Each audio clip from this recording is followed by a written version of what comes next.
Maya Brooks stood in the great assembly hall with 300 other cadets. Her heart beat fast inside her chest. The massive room had walls made of clear glass that showed the stars outside. Two bright suns hung in the black sky, casting strange shadows across the floor. She was 22 years old and far from home. Earth was months away by ship. This place, Celestia Prime, was the Galactic Naval Academy. It trained the best soldiers from 47 different alien species. Humans had only joined the United Federation 23 years ago. They were the newest members, the youngest species, the ones nobody really trusted yet. Commander Vecthar walked onto the stage. He was Krillian, with 4 arms and huge compound eyes that could see in every direction at once. His skin looked like blue metal. When he spoke, a small device on his chest translated his words into Federation Standard, the language everyone used. Cadets. His voice boomed across the hall. Today we announce this year's gauntlet trial. Maya felt her hands turn cold. She had heard about the gauntlet. Everyone had. It was the hardest test in the academy, a brutal competition that pushed cadets to their absolute limits. Most failed. Some got hurt. A few had even died over the years. The trial will test everything, Vecthar continued. Your combat skills, your ability to lead, your mind under pressure. You will face 48 hours of challenges that will break most of you. He paused and looked across the room with all his eyes. In 127 years, no cadet has ever achieved a perfect score. The best score was 94%, earned by Fleet Admiral Thextor 40 years ago. His mandibles clicked together. 20 positions are available. Who will volunteer? Maya's best friend Jake Morrison stood next to her. He was human too, with red hair and nervous energy that never stopped. He grabbed her arm. Don't even think about it, he whispered. But Maya was thinking about it. She thought about her brother Daniel. He had been a captain in the human fleet. 2 years ago, his ship had an accident. The aliens said it was human error. They said humans were too new to space, too careless, too eager to prove themselves. Daniel died, and the whispers said it was because humans didn't belong out here. Maya raised her hand. The room went quiet. Then someone laughed. It was Zix, a Valdrine cadet with silver skin and eyes that moved faster than human eyes could follow. His species was known for incredible reflexes and speed. He pointed at Maya with one long finger. A human? He said loud enough for everyone to hear. This will be entertaining. More laughter spread through the hall. Even some of the other human cadets looked uncomfortable. Maya felt her face grow hot, but she kept her hand up. Commander Vecthar's eyes focused on her. Cadet Brooks, you understand what you volunteer for? Yes, sir. No human has ever placed in the top 10 of this trial. Your species lacks the neural speed of the Valdrine. You cannot process multiple inputs like the Krillian. You have no natural advantages. Why waste a position? Maya swallowed hard. Her mouth felt dry. Permission to speak freely, sir? Granted. Because someone has to be first, sir. Her voice was steady now. And humans don't quit. The laughter got louder. Zix actually bent over, holding his stomach. Other alien cadets shook their heads or made gestures that meant the same thing in their cultures. Stupid human. Doesn't know her place. Jake squeezed her arm tighter, but he didn't try to pull her hand down. He knew her too well. Commander Vecthar clicked his mandibles again. Maya couldn't tell if it meant he was amused or annoyed. Maybe both. Very well. Cadet Brooks is registered. 19 positions remain. The assembly continued. Other cadets volunteered. 6, of course. A huge Krillian named Brex who could watch 4 screens at once. A quiet Therian called Solus who never seemed to need sleep. Each one was the best of their species. Each one had abilities that made them special. Maya had nothing special. She was average height, average strength, average everything. Just a human from the orbital colonies who had watched the stars her whole life and dreamed of proving something. When the assembly ended, Maya walked alone to the observation deck. It was her favorite place in the whole academy. The deck stuck out from the station like a balcony in space. Through the thick windows she could see the binary stars, the training rings that circled the station, and in the far distance, the tiny dots of other worlds. She pressed her hand against the cold glass and thought about Daniel. He used to tell her stories about space, about how humans had walked on their moon with computers that were less powerful than a digital watch, about how ancient humans had survived ice ages and diseases and wars. About how humans always found a way. I knew I'd find you here. Jake's voice came from behind her. She didn't turn around. They're right, you know. The odds are terrible. Yeah, Jake came to stand beside her. Zix is faster than any human could ever be. Brex can think in 4 directions at once. That Therian Solus can go 3 days without sleeping. What do humans have? I've been asking myself that.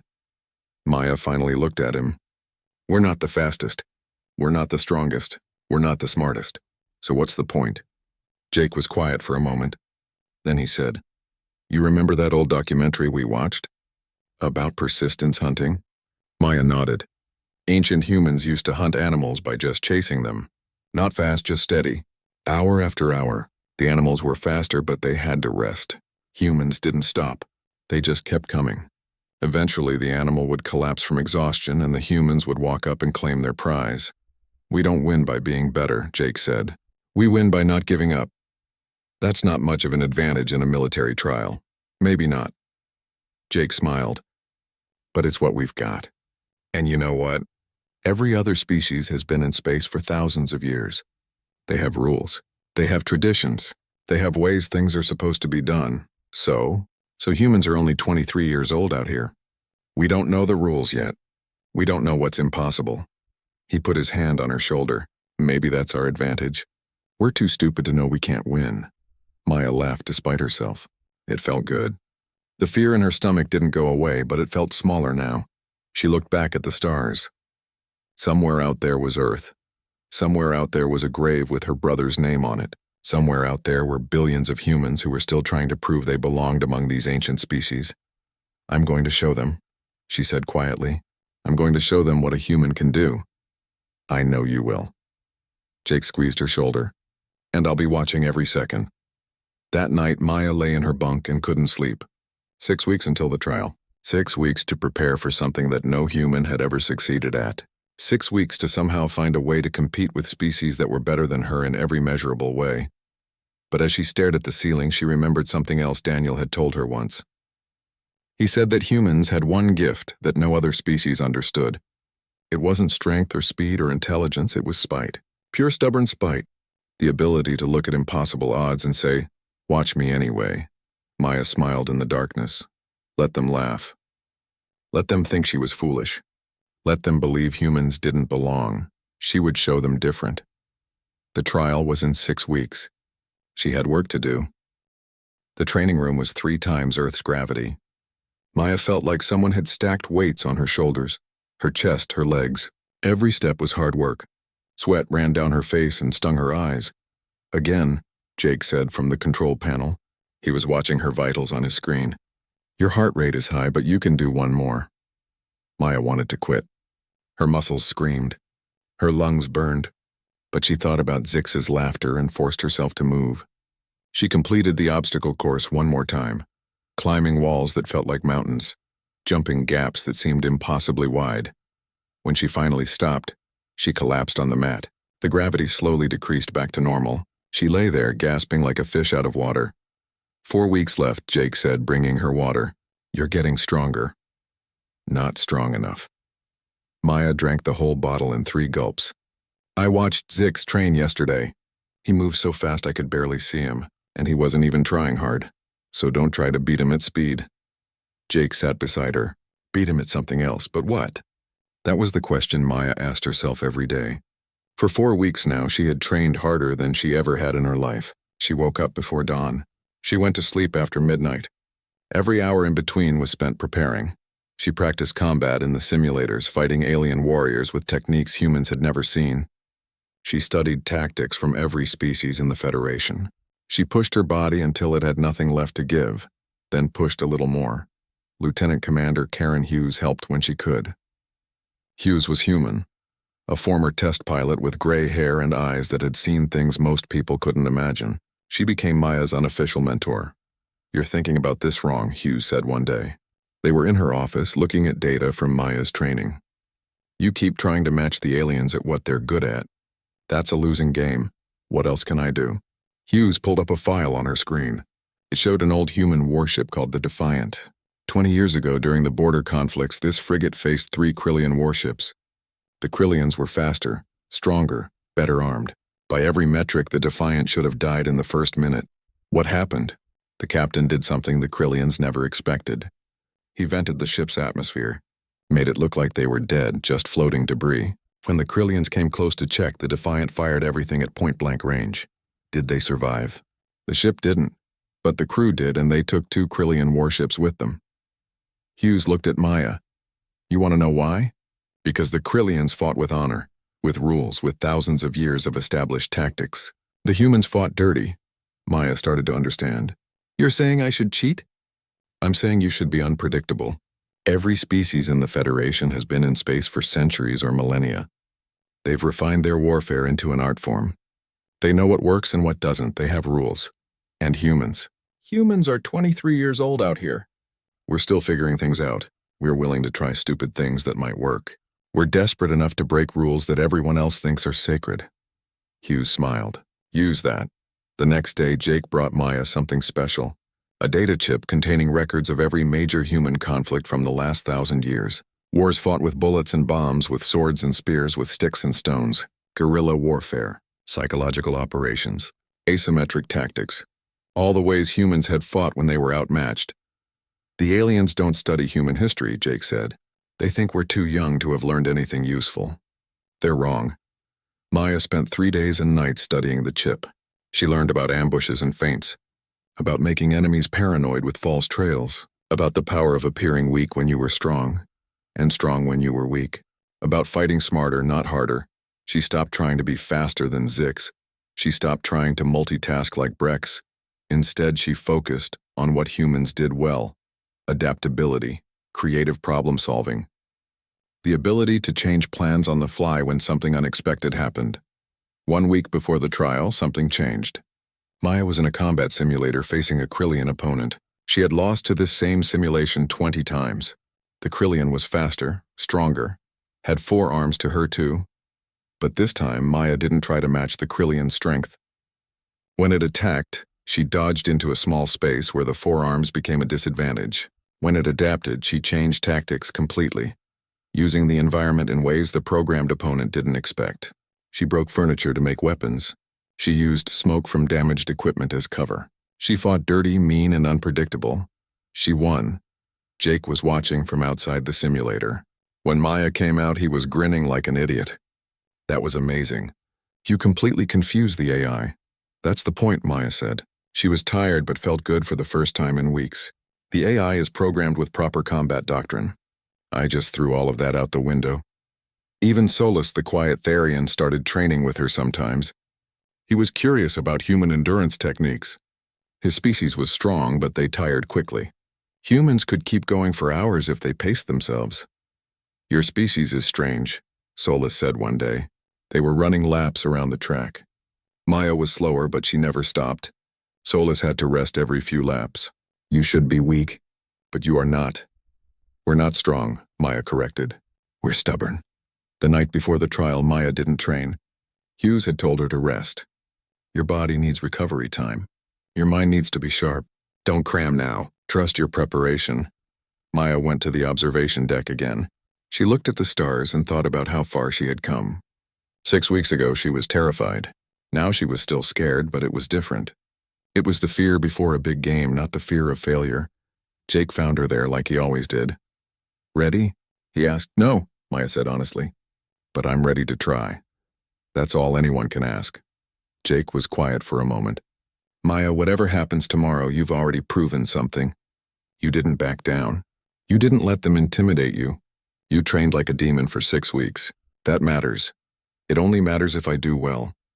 No. It matters because you tried. Because every human watching you is going to see that we belong here.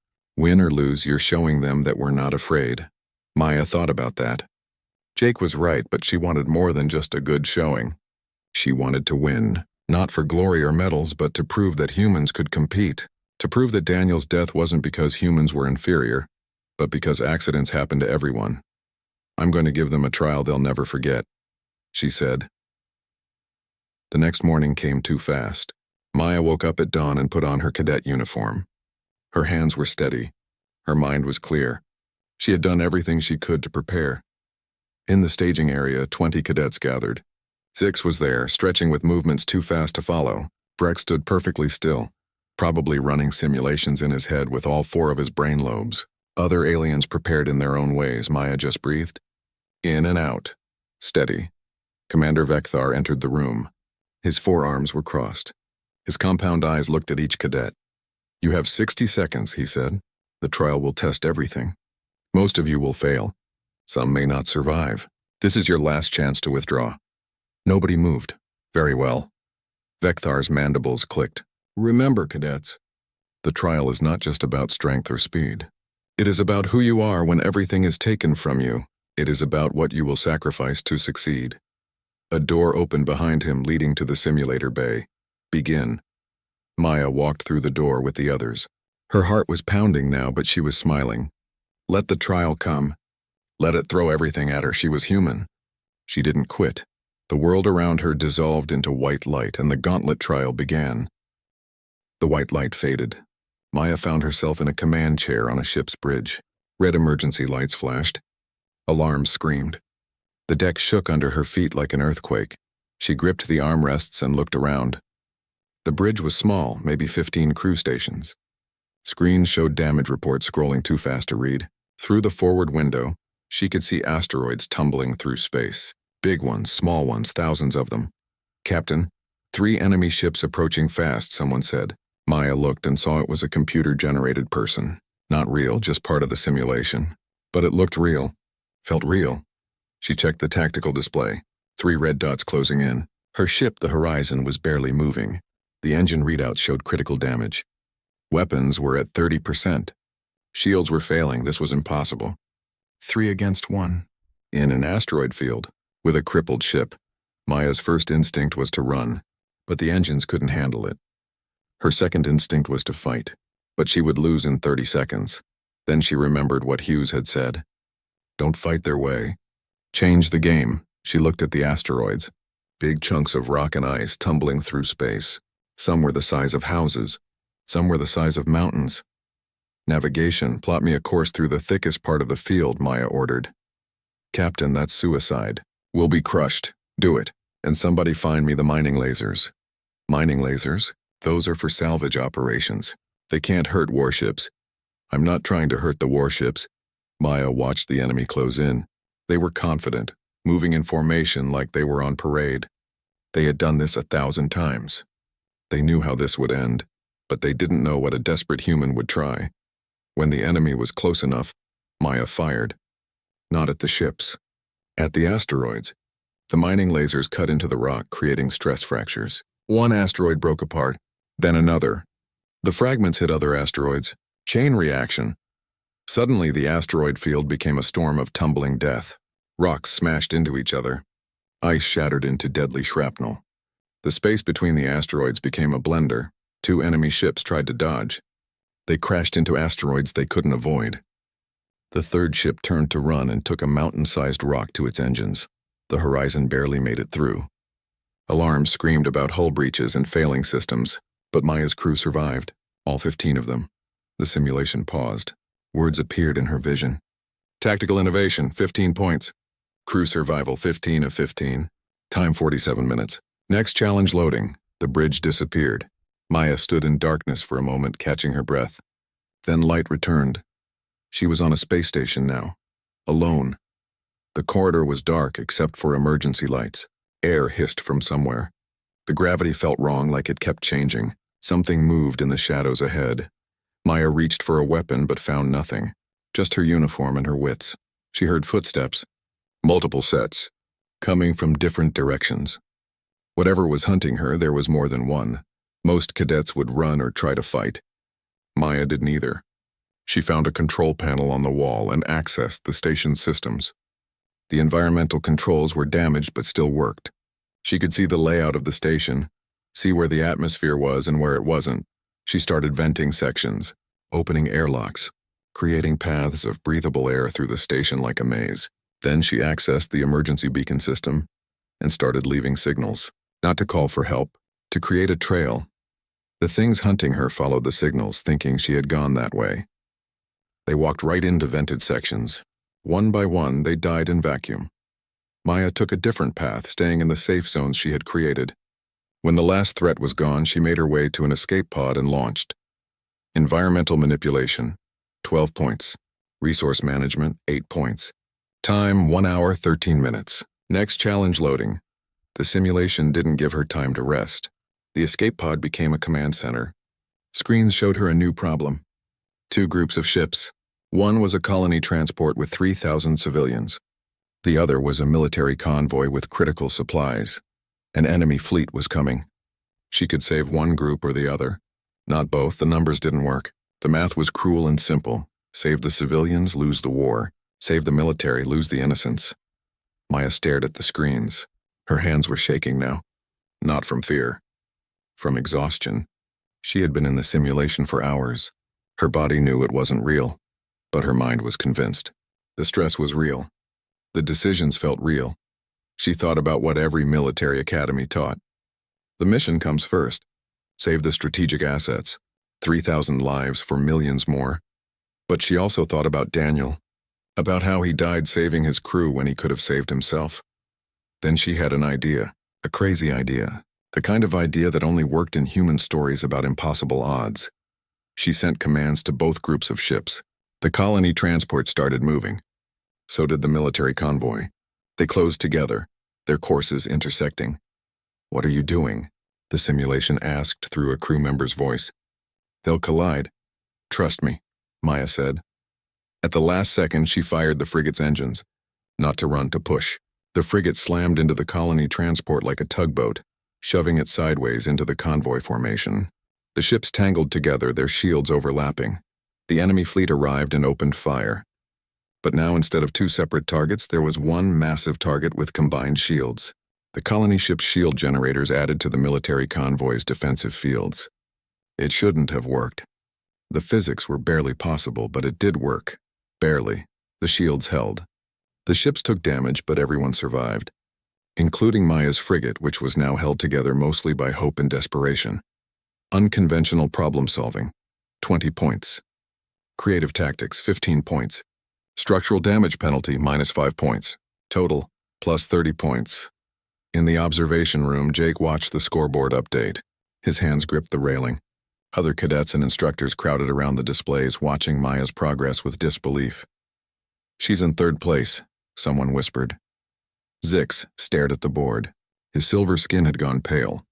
He was still first with 427 points.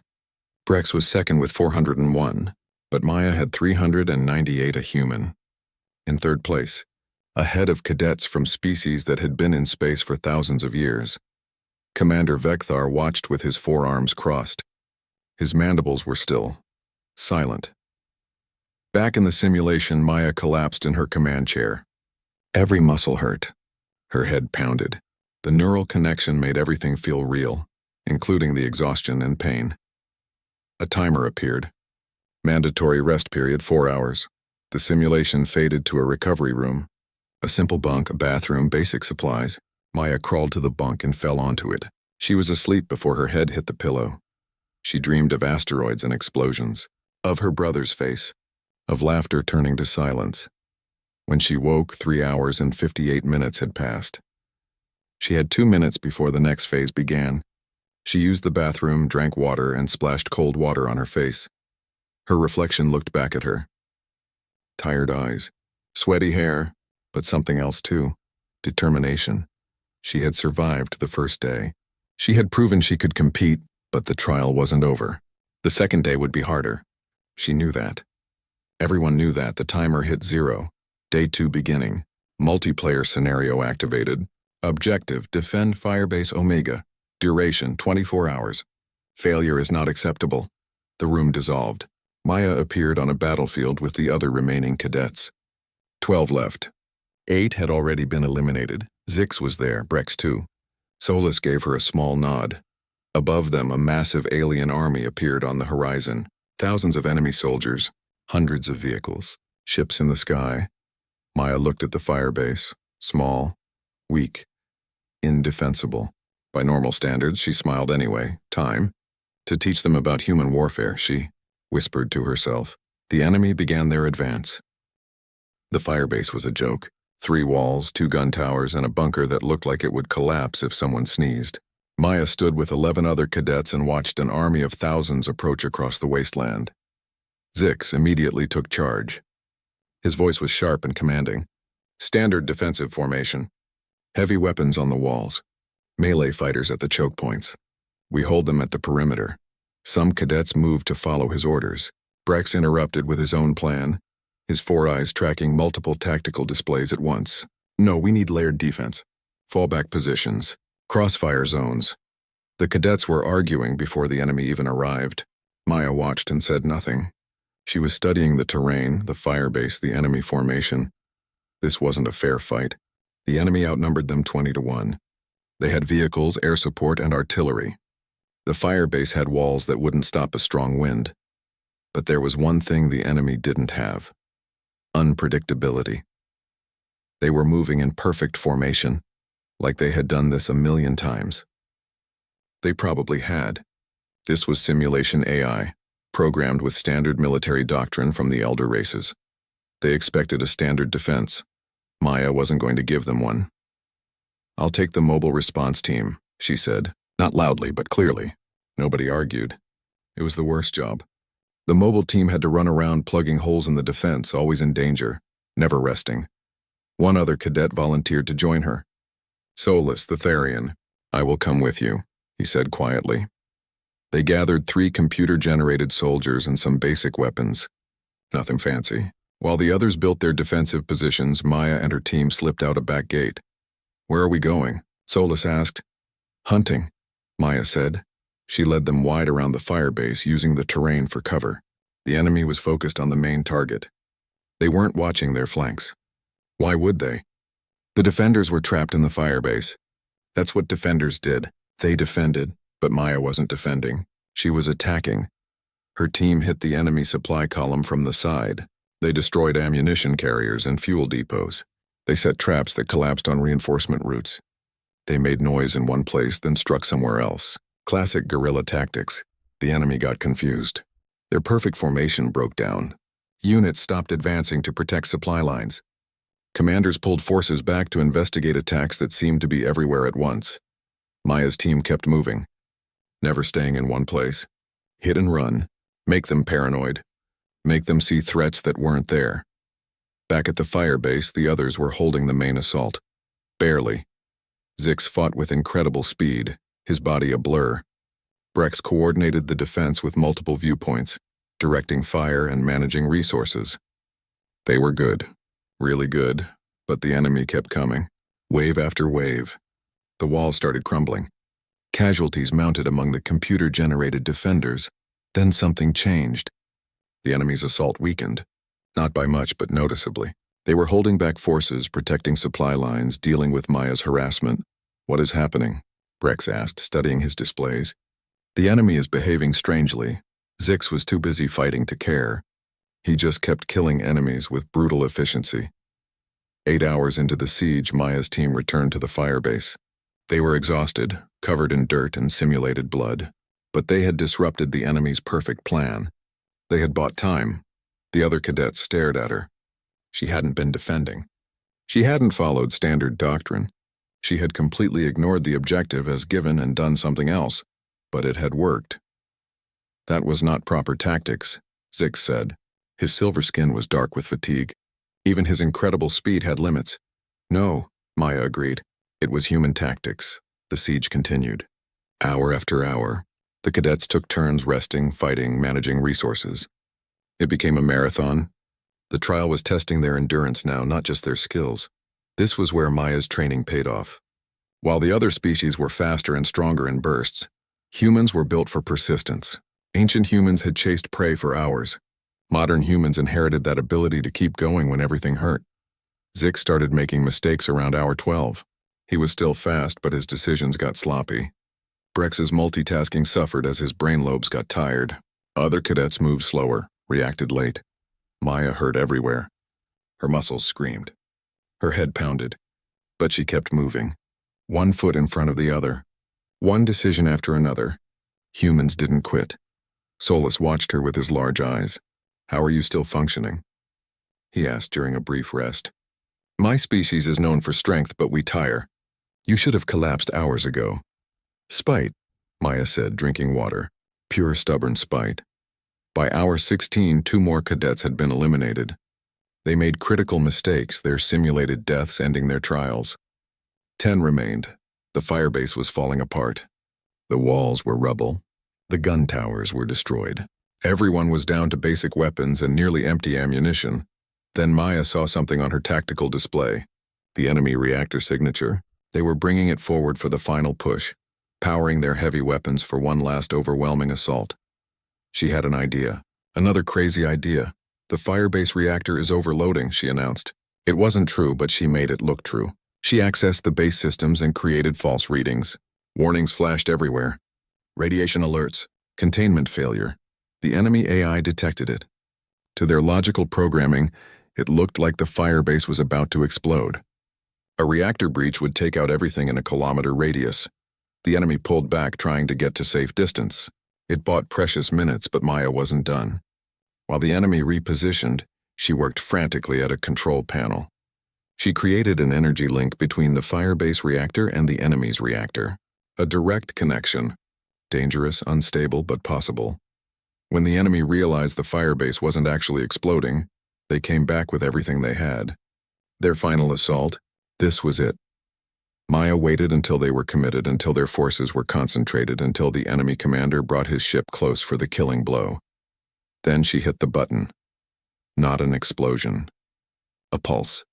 The firebase reactor sent a massive electromagnetic pulse through the connection directly into the enemy reactor.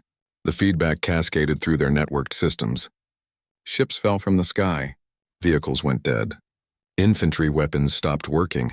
The enemy army went dark. Silence fell across the battlefield. Smoke drifted through the ruins. The defenders stood in the wreckage, barely believing they were alive. Mission complete, the simulation announced. Firebase Omega held. All objectives achieved. The cadets were pulled from the neural connection.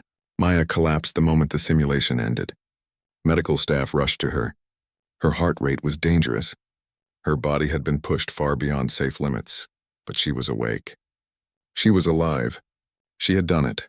The scoreboard updated. 1. Cadet Maya Brooks, 874 points. 2. Cadet Zix, 831 points. 3. Cadet Brex, 809 points. In the observation room, nobody laughed. Instructors argued. Some said her tactics were brilliant. Others said they were reckless.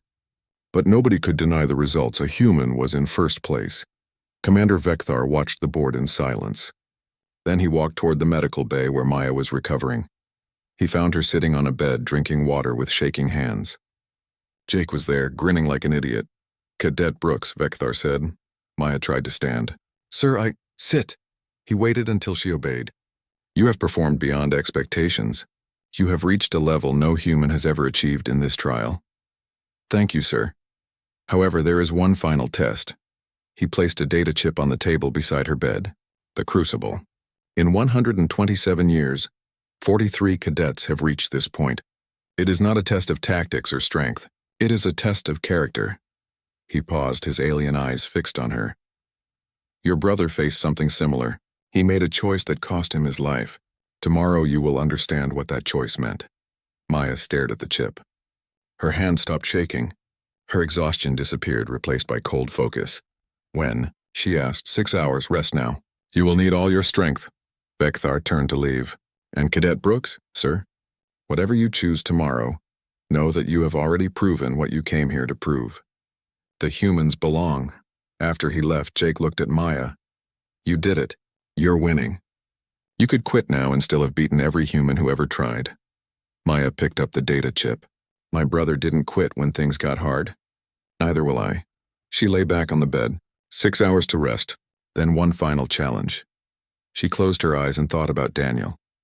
About why she came here. About what winning really meant. Sleep found her eventually. But her dreams were troubled.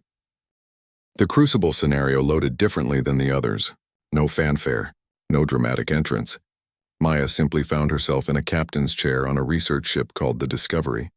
The bridge was quiet. Her crew of 15 moved through their duties with calm efficiency. Through the forward windows she could see an ancient alien station hanging in space like a dead monument. "Captain, we've found it," her science officer reported. "The weapon is inside the central vault." "It's exactly what the intelligence said. This could end the war." Maya checked the tactical display. The Federation had been fighting a brutal war on the frontier for 3 years. Thousands dead. Entire colonies lost. This weapon, whatever it was, could change everything.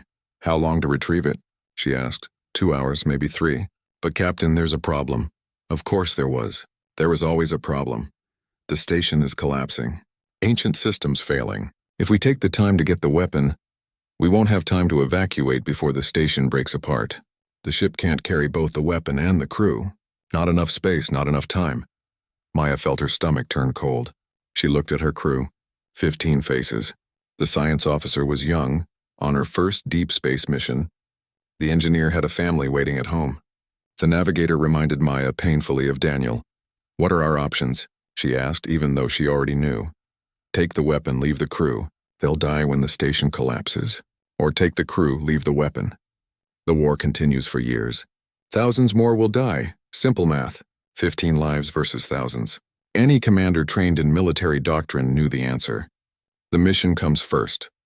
Always. The needs of the many outweigh the needs of the few. Maya sat in her chair and felt the weight of the decision. This was the crucible. The test that broke everyone who faced it. The test that had no right answer. She thought about her training. Everything she had learned said take the weapon. Every tactical analysis said the same thing. 15 people for thousands of lives. Easy math, but she thought about Daniel too. About how he died. His ship was damaged, escape pods failing. He could have saved himself. There was one pod that worked. Instead, he got his crew into it and stayed behind to pilot the ship away from a civilian station. He died, his crew lived. The aliens said it was human error. They said he made a mistake. But Maya knew better. Daniel made a choice. He chose his people over himself. He chose to be the kind of leader who doesn't ask others to die for him. "Show me the weapon specs," Maya said. The science officer brought them up. It was powerful, dangerous, it really could end the war, save thousands of lives. Maybe tens of thousands, but it was just a weapon. Weapons didn't win wars. People did. People who trusted their leaders. People who knew their commanders wouldn't sacrifice them for convenience. Maya looked at her crew again. They were watching her, waiting for orders. They trusted her. They followed her into this situation. They depended on her to get them home. "Prepare for evacuation," Maya said. "We're leaving now." The science officer stared. "Captain, the weapon is just a thing. These people are not things. Get everyone to the ship." "We're going home, but sir, the war. The casualties.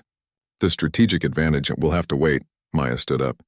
"I'm not sacrificing my crew for a maybe. Move." They moved. The evacuation was rushed and chaotic. The station groaned around them, tearing itself apart. But everyone made it to the ship. All 15 crew members, alive, safe. Behind them, the ancient station collapsed. The weapon was lost, buried in debris and radiation, gone forever. The simulation showed Maya the consequences. The war continued. Battles were lost. Thousands died over the next 2 years. Historians debated whether she made the right choice. Some called her a hero. Others called her a failure who let emotions override logic. But her crew survived. 15 people who trusted her. 15 people who went home to their families. The simulation ended with numbers. Strategic failure. Mission failure. Objective not achieved. Points awarded 0. Maya's final score dropped. She was no longer on track for the perfect score. The first cadet in 127 years to achieve the impossible. That dream was gone. The neural connection broke. Maya opened her eyes and found herself in the simulator bay. Commander Vecthar stood waiting. "You failed the objective," he said. "Yes. Sir, you knew it would cost you the perfect score." "Yes. Sir?" "You knew the weapon could have ended the war." "Yes, sir." "Why choose the crew?" Maya stood. Her legs were shaky, but her voice was steady. "Because I came here to prove humans belong among the stars. But we don't belong if we become like every empire that ever forgot people are more than numbers. My brother taught me that some victories aren't worth the cost, that how you win matters as much as whether you win." She looked Vecthar in his alien eyes. "You can calculate lives as statistics. You can make the cold, logical choice. But then you're not a leader. You're just a calculator that happens to be alive. For a long moment, Vekthar was silent. Then his mandibles clicked. Not mockery this time. Approval. In 127 years, 43 cadets reached the Crucible. 41 chose the weapon. 2 quit rather than choose. You are the first to choose your people and accept the consequences. He stepped closer. The Crucible is not about the choice you make. It is about whether you understand that some tests are not meant to be won. They exist to reveal who you are when winning is impossible. Maya felt tears on her cheeks but didn't wipe them away. Did I fail the trial? Come with me. She followed him to the great assembly hall. It was filled with cadets, instructors, and delegates from across the Federation. Everyone stood when she entered. The scoreboard showed the final rankings. Maya Brooks, 874 points. First place. Above Zix, above Brex, above everyone. She hadn't achieved the perfect score. But she had won. Commander Vekthar opened a small case. Inside was a medal. Beautiful and simple. The Celestial Honor. In 127 years, only the best cadets had earned it. No human had ever worn one. Cadet Maya Brooks, Vekthar said formally.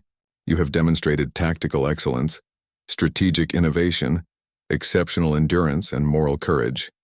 You are the first human to win the gauntlet trial. You have earned this. He placed the medal around her neck. The room erupted in applause. Not polite applause. Real respect. Even Zix was clapping, his silver face showing something that might have been a smile. Jake was in the crowd, tears streaming down his face. Lieutenant Commander Hughes stood at attention, saluting. Solus nodded with his large eyes. Say something, Vekthar said quietly. Maya stepped to the podium. The room went silent. Hundreds of eyes watched her. Human and alien, she touched the medal at her chest. When I volunteered for this trial, I was laughed at.